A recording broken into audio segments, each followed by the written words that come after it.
Hey, you're wide receiver Khalil Shakir, right? I sure am, kid. Here, go long. Whoa! You're pretty good at football, man. And you guys are pretty good at pizza. Oh, sick. Dude.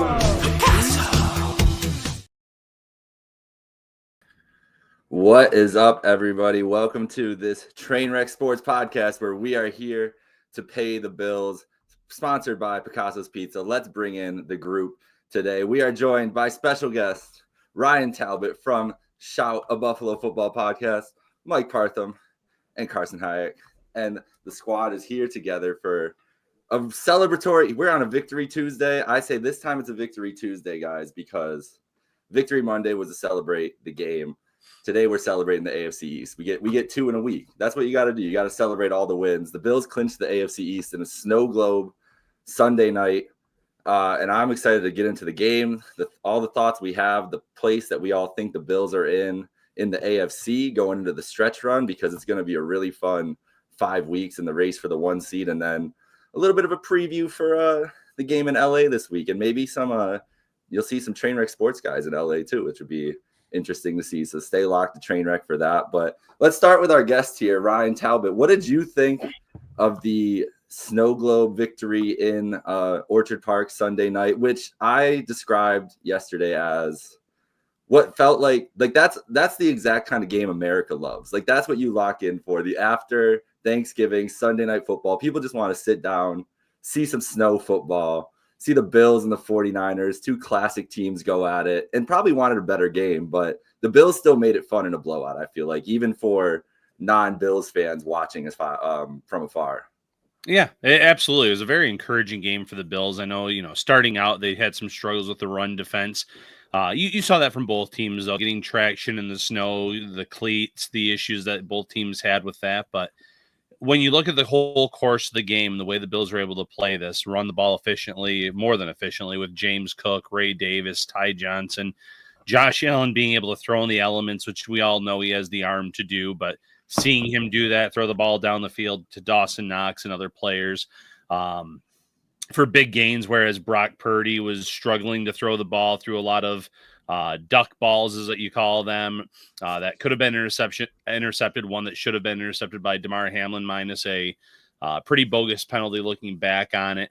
It just kind of shows you that this Bills team is actually built for the elements, where there have been many years where the Bills get the snow, the wind, and you watch them play, and they're too much of a finesse team to necessarily win in those elements in meaningful games, where I think this year they're able to do that on both sides of the ball. Yeah, well said. It certainly was it seemed like a flex of the Sean McDermott model, exactly what he wanted in this type of game against a team who has been able to bully teams in the past, Partham. It's a Niners team that's struggling this year, but you thought, I think we all had the thoughts coming into this game, 5-6, but their division, they're in the division race. They can always turn around a lot of talent, even with the injuries.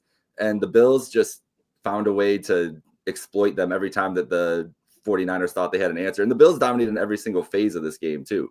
I mean, there were big plays called back on special teams. Obviously, Ryan, you just mentioned the pick that got called back on George Kittle just kind of fell into him. Like, it just seemed like he just kind of stumbled, and they gave him that call. Maybe throwing a bone to San Francisco or something there. But what did you think of the Bills' performance on Sunday night, Mike? Were you encouraged?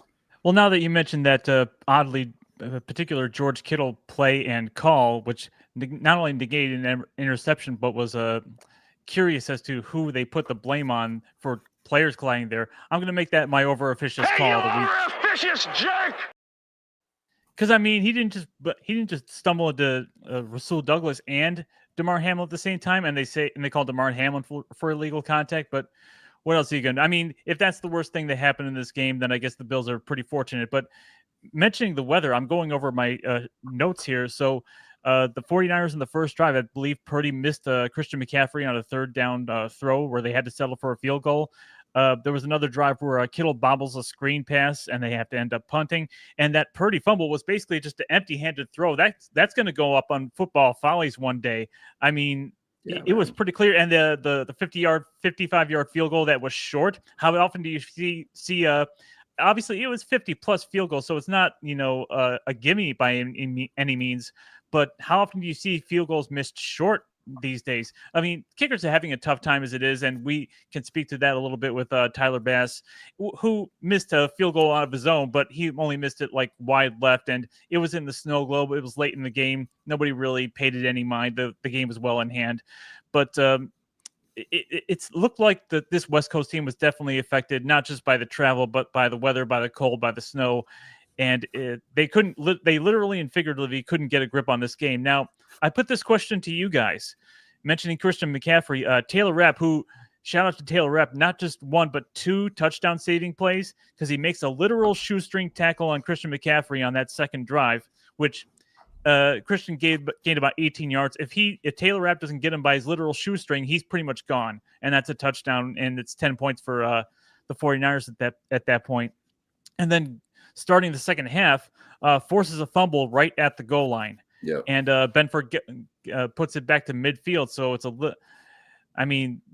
big plays from Taylor Rapp at that point. But to Christian McCaffrey, I'll put this question to you guys. If Christian McCaffrey doesn't go down with an injury on his own on that second drive, does that change the complexion of this game or not? I'll start with you, Carson.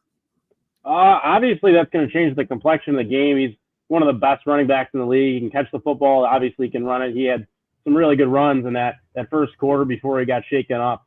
That's going to change the complexion of the game. But to me, I don't think the outcome changes at all.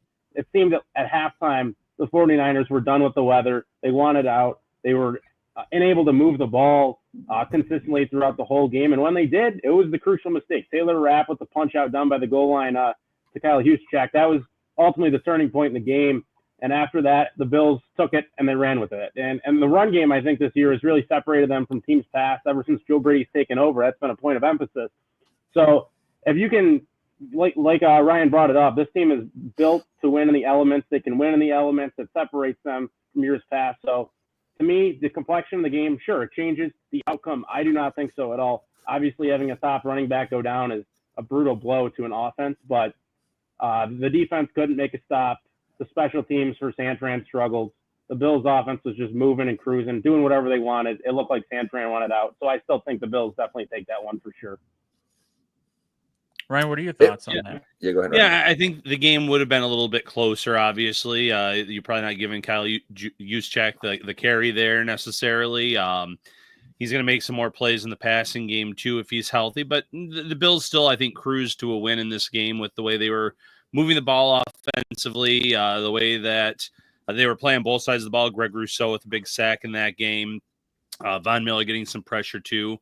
Daquan Jones maybe being the only defensive tackle that performed well, but excuse me, he had his best performance, I would say, of the season and since pre-London. That's how far back I have to go in terms of the game I was watching with Daquan Jones. So they had some encouraging performances on both sides of the ball. You mentioned Taylor Rapp, and it was good to see Matt Milano back out there too. I wasn't overly, I don't want to say impressed, but I think the weather factored into his return in terms of his movement skills. And same with Terrell Bernard. Bernard didn't even look as great as usual. I think the snow factored into that a little bit, but there were key players that stepped up on both sides. Christian Benford, too, recovering that fumble. The cornerback play overall was really good, despite not having to do too much in that game with Brock Purdy, dealing with the injured shoulder and the elements. Were you surprised? I think Milano, he had like 78% of the snaps or something like that. And I believe he played all non-dime snaps. I was definitely surprised by that. Yeah. I thought he'd be on more of a pitch count. Dorian Williams obviously playing pretty good football as well. So I didn't see the need for him to play a ton. But Sean McDermott did say post-game the original plan was get him out there on first and second downs, and Milano joking about sneaking onto the field for third downs. And the way it just worked out, it was just that kind of a heavy snap count at the end of the day. But the fact that there were no limitations, he didn't need to come off the field for breathers, he felt good enough to play that amount of snaps, it is really encouraging. And it's not like he was coming off of a lower body injury this time. It was the biceps tear. So like I said, you never look at an injury like that as a good thing, but it might have been a blessing in disguise for him to fully recover from the lower body injury that he suffered last year, where I think he would have been able to play just fine at the start of the season, but how much he would have had to have ramped up to get back to what he looked like pre-injury. I think this extra time off really probably benefited him with the lower body injury from last year. Yeah, we'll see how he looks on the turf in a sunny LA in the snow. Yeah, it looked like everybody. I mean, the James Cook touchdown. It's funny you see him like the guy who's adjusted to the snow well because he's running full speed, and then you see him. He's got to run through the back of the end zone because he doesn't want to slow down too fast in that snow, and that's like the move on Jair Brown that he makes is such a smart move by him because Brown couldn't stop it all. Like that's attack I think in good weather, that's a stop for 3 yards. And there maybe, James gets hit there and then taken down. But the Bills definitely had an advantage in the weather. And the offensive and defensive line, this whole season, I truly believe that the vision was, and it always should be and always has been for this McDermott teams, is to win in the trenches. And this feels like the year where they've done it consistently the most. There's been years where they haven't had the strongest offensive line, but Allen and the receivers are so electric that they can kind of make up for it, or Allen using his legs can kind of hide some of the deficiencies and stuff like that. But as you guys have all mentioned, the run game being such an emphasis and how much they're able to lean on it in a game like this is because as much of the offensive line as it is anything else, giving Joe Brady credit, whatever else. And it's a beautiful thing to see because that's the stuff that's going to translate later into this season, later into January as this playoff race shapes up against these teams. And we see how physical the AFC East, or not the AFC East teams, one physical AFC East team, but the AFC top contenders all play physical brands of football. I mean, you think about the Steelers and Ravens, obviously they're really physical teams. We know the Chiefs, even the Texans, that defense that Nico has them going. I mean, even dirty football, like that hit was crazy on Sunday that the players hit, but that's the kind of fast, hard-hitting defense that the Texans have. So the Bills are built for this brand of football. They're on that trend and ahead of it, and that's what's giving them the success. Hey, you want to talk about crazy? We are now 10 minutes into the stream. We have not mentioned once Allen's Superman lateral play. I mean, let's get into come it. On. Let's get into it. And of course, Collinsworth had to just mention, Travis Kelce because he has to get his Chiefs mentioned in. But oh my goodness! I mean, we already had the play of the year as described, as called on the play-by-play 2 weeks ago. What does that make this play? I mean, Allen didn't even have that good of a passing game, under 200 yards, and he's still the guy that's basically driving this offense with his arm and his legs. Let's get into some more Josh Allen, first time ever stats, because he seems to do that on a weekly basis. We need like a banner, Josh Allen makes NFL history this week. So Allen passes Jim Kelly as the Bills' all-time franchise leader in touchdowns with 245. He did it in 54 less games, mind you. And on that particular play that I mentioned, he's now the fifth player with a receiving touchdown on a pass that he threw. And he's actually the third one that did it on a lateral from a receiver. That's the first time that's happened since 1960. He's also the first quarterback with a passing, rushing, and receiving touchdown in the same game. 4 other players have done that on a list that includes LaDainian Tomlinson and Walter Payton. So, I mean, and of course, the stat that's been going around is that he got a receiving touchdown on a play they didn't get credited with a catch in. So that blew Josh's mind himself, as we saw in like the NFL film sideline footage where he was mic'd up afterward. I mean, how many different ways can this guy rewrite the history books and do things that no one else has done before or hasn't done in like 50, 100 years or something like that? It's a great question. It's incredible. It's just incredible. I mean, we saw it.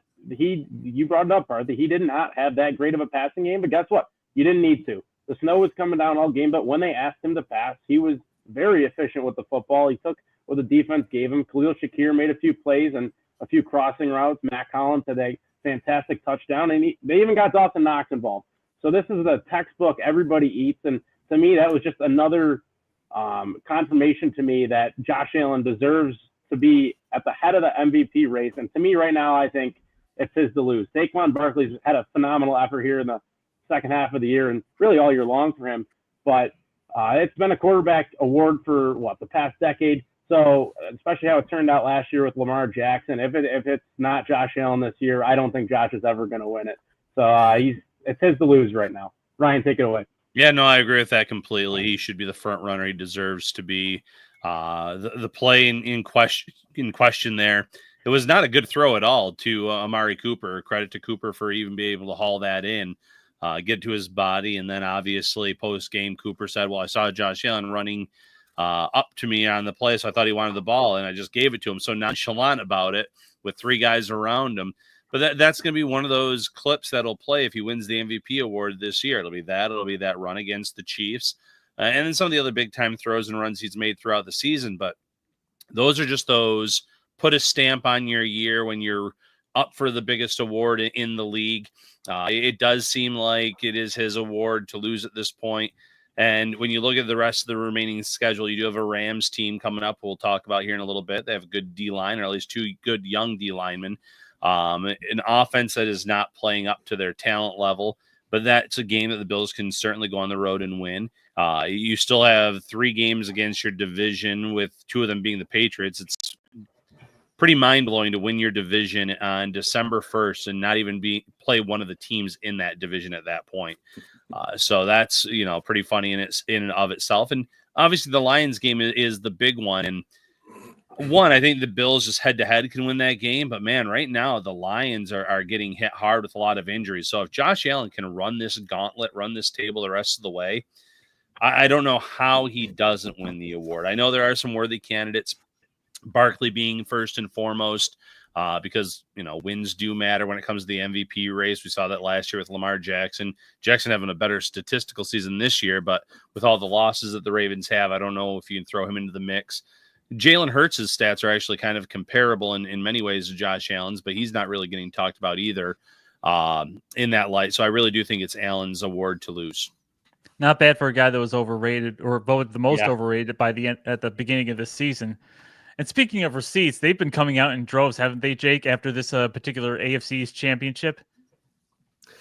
Yeah, it is. I've seen plenty of retweets today. We've seen, the Dolphins fans of national media. I believe Manuel Acho said that the Bills were not going to be a 10-win team this year. There's plenty of fodder on social media.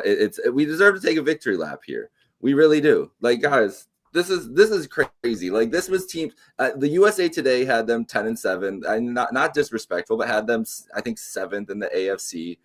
The Josh Allen most overrated quarterback was the biggest thing I wanted to bring up in this discussion, because it was so ridiculous. And it's the issue with the Bills being talked about as this team that was going to fall off, and here come the Dolphins and here come the Jets and the Bills. Obviously, how could they do this without all these people? Is that it was the person who should have taken the most disrespect for that is Allen himself. Because when you have a guy who's supposed to be as talented and transformational as he is, it doesn't matter who's on that field. As long as he's upright, you should be able to field a winning team. Like, that's what we've seen in NFL history, and especially the last couple of years with the formulas that some of these teams have put out. It's why Mahomes was able to lose Tyreek Hill, one of the best receivers in the NFL, and still be effective, and still in late games or late seasons and in these tight games pull these things out, because there's something you can't teach about experience in these situations. And regardless of whether the result has happened for the Bills or the result has happened for, because I don't know how strongly you guys feel about it. I am not a person for any sport award. They all drive me nuts. The narratives around it drive me nuts. The fact that you mentioned, Ryan, that Lamar has better stats this year and he's not even going to be in contention for it. Like, I get it. Like, they're not winning the games, but it just shows how ridiculous last year's was. And the precedent you set then creates confusion to, like, what are we actually doing here? I don't think we're supposed to know, honestly, what the criteria is for any of these things.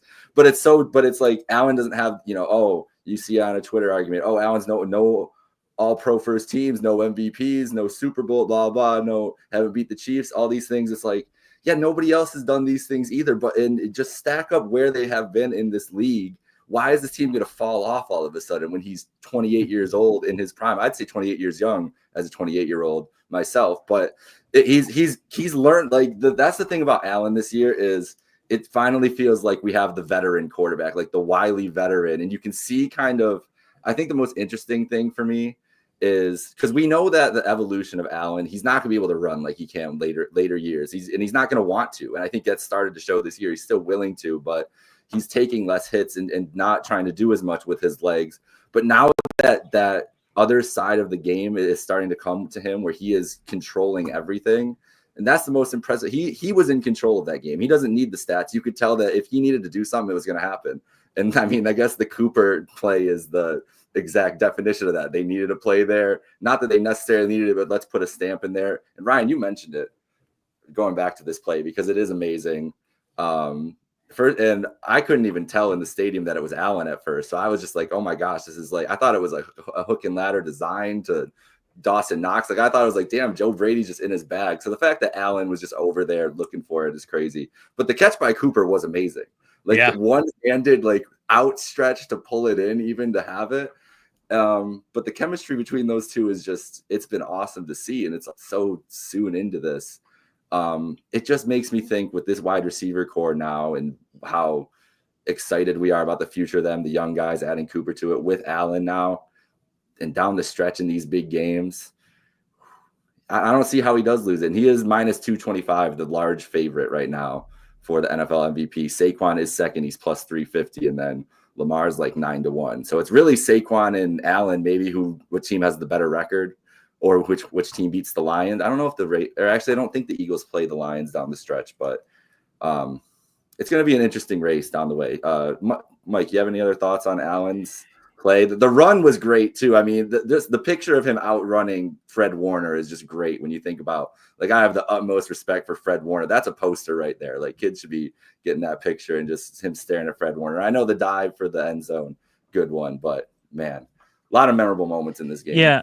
I just want to ask you guys who particularly stood out, not in this game, but in the post-game receipts, because I'm looking at a few here. You have things coming up from April and May about pontificators and people on ESPN or NFL Network. They're basically split between the Dolphins and the Jets as their AFC East champions. One in particular I'm looking at, Craig Carton said this is going to be a single-digit win year for the Buffalo Bills. I mean, listen, let's give a shout out to Brandon Beane for, building some sublime talent around this team when a lot of the veteran leadership left here. And in that vein, I think he should say it best in regard to all these receipts. There's idiots everywhere. But anybody else that stood out to you guys, and as in, oh yeah, that guy's got an egg on his face? There's a lot. I mean, I saw today though, Peter Schrager took offense to Buffalo's tweet with all the people that were wrong. It's not even like they called him out. They just showed him picking the Jets in the thing in the graphic as part of multiple picks.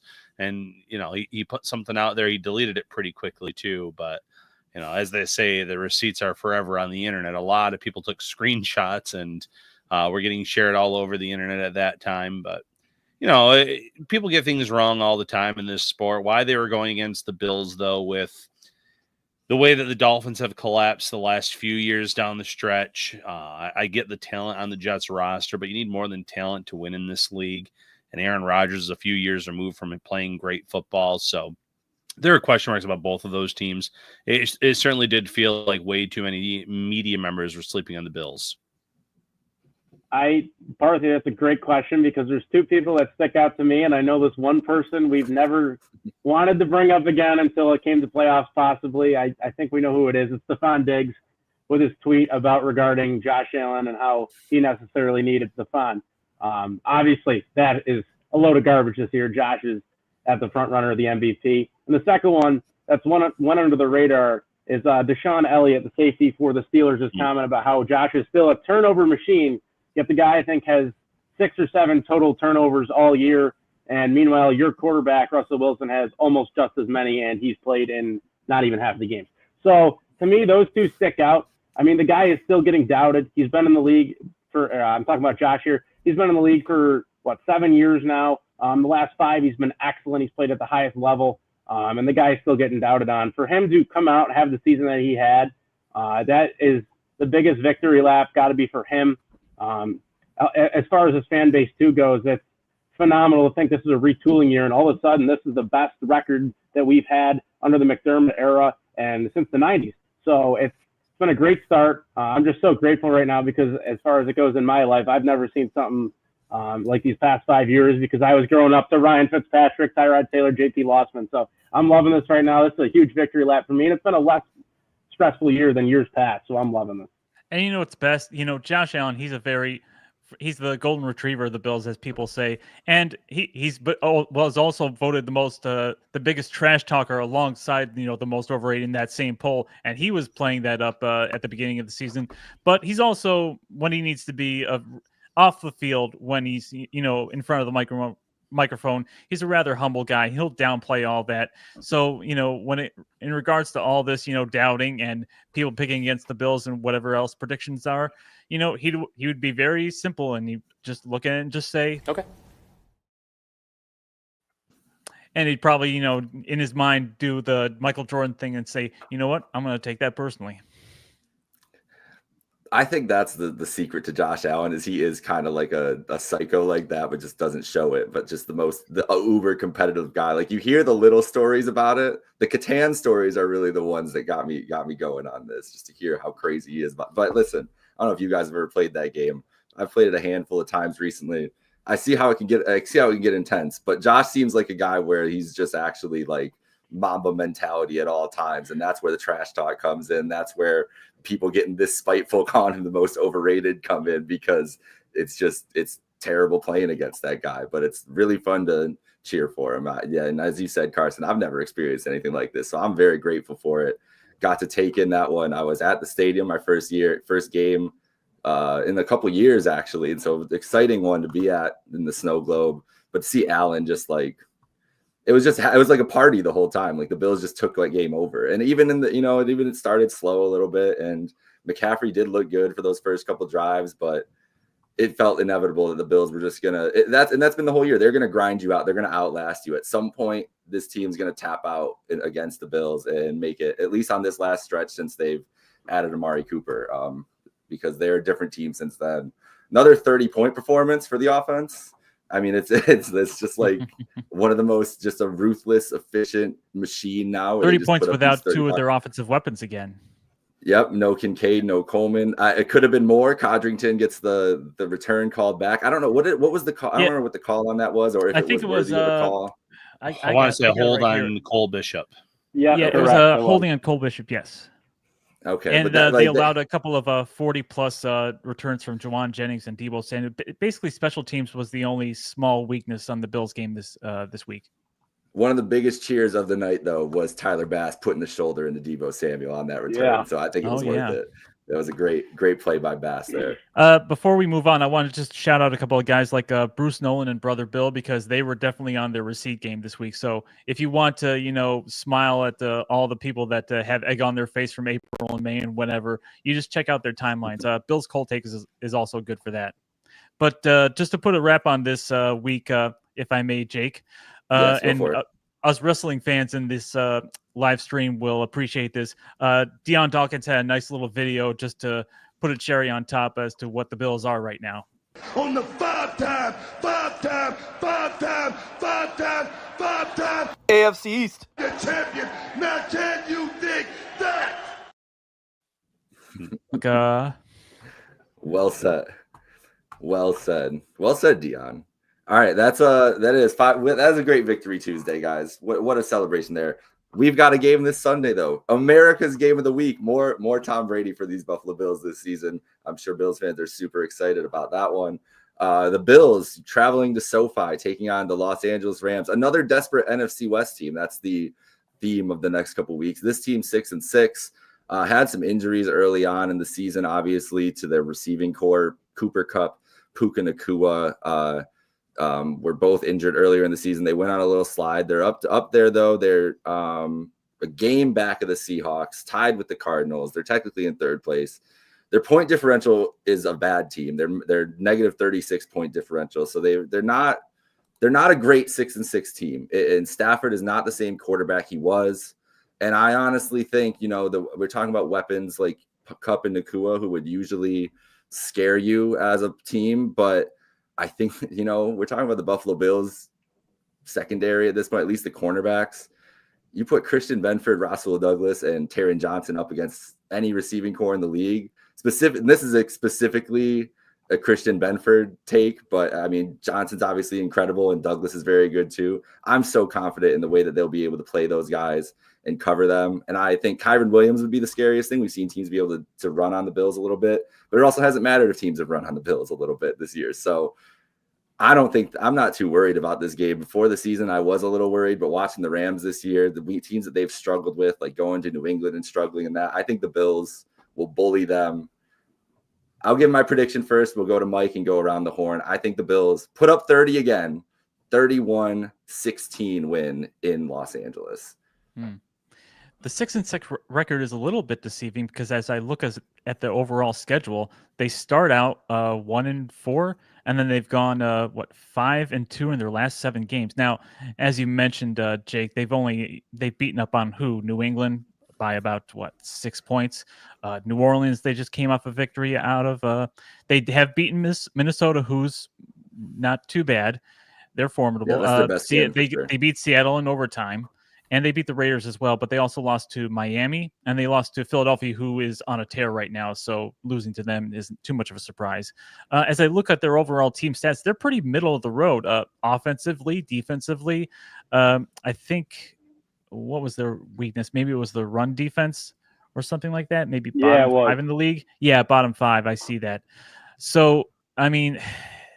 They're pretty as 6-6 as a team can get, even though they've been down and now up in the last few weeks.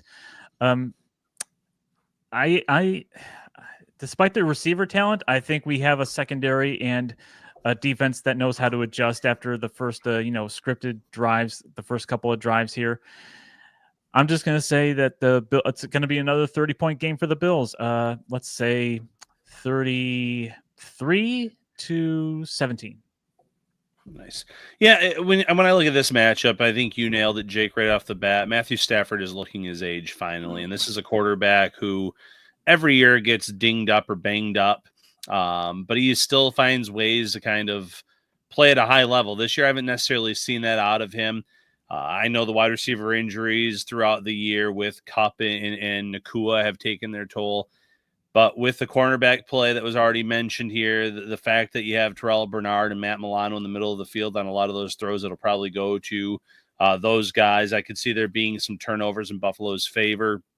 I do like the Rams' run game. They have a nice young 1-2 punch, obviously with Williams leading the way. And then on their D line, they have 2 really young, good young players in Verse and Fisk. Former teammates, now teammates again here in the NFL. But if there's one thing the Bills have done extremely well this season, it's been the blocking, the pass protection. It's been at an elite level for the Bills all season long. Run blocking, too. This has been the best offensive line that Josh Allen has ever played alongside or with. So when you factor everything in, the elements aren't going to be a factor in this game like they were even just a few days ago. I think the Bills cruised to victory. No specific score here yet, but it wouldn't shock me if they even got up into the 40s against this Rams team and win in convincing fashion. Now we're talking. So everybody predicting clockwork so far for the Bills to strike 30 again. To me, this Rams team is a little scary to me just because we have given up some yards on the run this year. Kyron Williams, obviously, he's one of the league's best. But for me, it has to contain – the key to the game is containing the run game for L.A., McVay's an absolute genius when it comes to scheming up play action, and they run play action just about as much as everybody else. So if you can contain that, limit the play action game, I think we're going to be just fine. And offensively, we have to take care of the football. Fisk and Albany legend Jared Verse, they've been phenomenal this year for them. They've led the pack. Their run game is ugly, though, for the Rams. So that does not scare me at all. The Bills should be able to run all over them like we have done all year. Shout out Matt Collins, shout out Khalil Shakir in the run blocking game. I expect to see a lot of James Cook. With that said, though, I got the Bills 27, breaking the drought, the streak we got going on here. Rams 23, Bills advance to 11-2. Let's go. The Bills that's how good the Bills have been as Carson has gone from picking against the Bills to just picking close victories now. So we're building as the year goes on. He's getting more and more confident. I see it. The Bills are so good they don't even have to rely on Carson's reverse jinx. Yeah, exactly. Jets haven't been brought up either lately. No Jets. No Jets talk. Yeah, we've avoided. I think that's fair to everybody in the world. We can avoid the Jets talk. That's for sure. Except in a couple weeks, that'll be a fun one in Orchard Park, Bills Jets. But All right, guys, we paid the bills. Thank you, Ryan Talbot. Do you want to get your plugs in, sir, here at the end? Sure. You can find my work at syracuse.com and nyup.com. You can find me on X and Blue Sky at Ryan Talbot Bills. You can listen to Shout at Buffalo Football Podcast on all your favorite podcast platforms. And be sure to look out for Shout live streams at Wingnuts. No live stream at Wingnuts this month for December because the Jets, the Patriots aren't exactly barn burner teams that are going to attract a whole lot of attention. But I believe, Ryan, you have not one but 2 live streams planned for January for the playoff run. Yeah, no specific dates just yet, but we're double dipping in January, potentially at their new one of them at their new spot as well. They just took over the Sports Bar 365 Sport, whatever it was at the Buffalo Airport. Yeah. Yep. So that one could be there, and then obviously one at their traditional bar and grill location too. So excited to do both shows upcoming here in January. Awesome. And for those of you who are familiar with the Shout live streams, you can expect to probably find me there popping in for a fan question or two. What more could you ask for? Where else would you rather be? That sounds like a great night. So yeah, check everything out that the Shout Buffalo Football Podcast is doing over there. Ryan and Matt, you guys do great work. And the text line as well. No one mentioned the text line. I've been on that text line since day one. Love seeing the Bills talk all day, every day. It's great info. So if you're a Bills fan, do that too. We'll get all the plugs in for you, Talbot. Yeah, thank you. Pay the bills. We've paid the bills here. Shout out Picasso's Pizza. Anywhere nationwide, Gold Belly. Big month of football here between the NFL stretch run, college football conference championships. There's no better way to have some Picasso's Pizza by you. So go there or order it local, obviously in Western New York too. And we paid the bills. Let's go. Go Bills. Big game in LA. Oh, I should also mention this. Maniac and Slick will be traveling to Los Angeles. I don't know their exact landing date. They will be there over the weekend. Obviously, we'll be there with the game day hospitality tailgate before the game. But stay tuned for a lot of content. Pre-game show from LA. It's gonna be a lot of fun. So we'll have it complete coverage there of what's going on and for the Bills backers and everything in LA. It's a big group. I saw somebody post like a Bills rig, like a truck rig come into town in LA. So might be a home game there at SoFi Stadium this weekend. It's going to be fun. It's a home game for everybody that comes to SoFi Stadium. Let's be honest. That's fair. More so for the Chargers games, but yeah, pretty much. Yeah. Well, we'll enjoy it on Sunday, and then we'll be back next Tuesday with this episode. So thank you, everybody, and go Bills. Let's go Bills.